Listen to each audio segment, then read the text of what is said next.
সুদীপ ব্যানার্জি দিনের পর দিন আসবে না, তার সেটা আমার বলতে হবে না? সে যদি অসুস্থ হয়ে থাকে আমার দোষ? আমি কি একা লোকসভা চালাবো নাকি?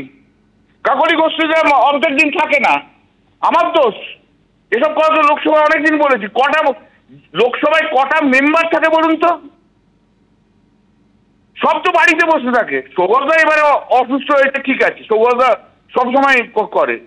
পার্থভৌমিক কখনো লোকসভায় আসবে না, অরূপ চক্রবর্তী লোকসভায় আসবে না, দক্ষিণ কলকাতার এমপি মালা রায় একদিন মাত্র আসবে। আপনি কি বলছেন? দেব, আই ক্যান আন্ডারস্ট্যান্ড। কি করে লোকসভা চালাতে হয় মমতাদি জানেন? কারা আসে কারা আসে না? দক্ষিণ কলকাতার এমপি,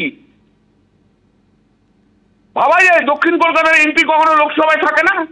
থাকি, কাকলি যখন যখন মাঝে মাঝে আসে, মাঝে মাঝে চলে যায়।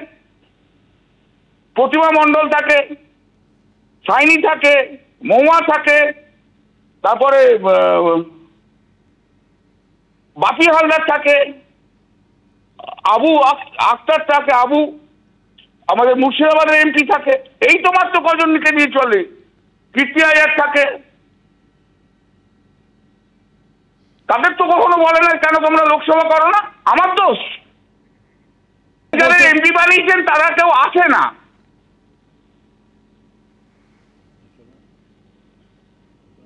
ভাবতে পারে হ্যালো, দক্ষিণ কলকাতার এমপি আসে না লোকসভায়? আজকে 5-7 বছর হয়ে গেল, একটা স্পিচ নেই, একটা মেনশনিং পর্যন্ত নেই। বাঁকুড়ার এমপি আসে না, আর সব এমপি ঘুরে বেড়াচ্ছে। কেউ নাটক করছে, কেউ থিয়েটার করছে, কেউ লোকসভাতে বসে রয়েছে, কেউ কর্পোরেশন দেখছে। আর দোষ আমার? কোঅর্ডিনেশন হচ্ছে না, চেঁচানোর জন্য গলা একমাত্র করলেন ব্যানার্জি। দল জানে, দল কোনো স্টেপ নেয় না, দল তাদের বলে না আসতে। মমতা দি আমার দোষ দেখতে পারে, অন্য কারোর দোষ দেখতে পারে না। আজকে 6 বছর 7 বছর হতে ছিল, একটা মুখ দিয়ে একটা কথা পর্যন্ত বলেনি লোকসভাতে। অরূপ চক্রবর্তী বাঁকুড়া একদিন একটু মাত্র কথা বলেছে।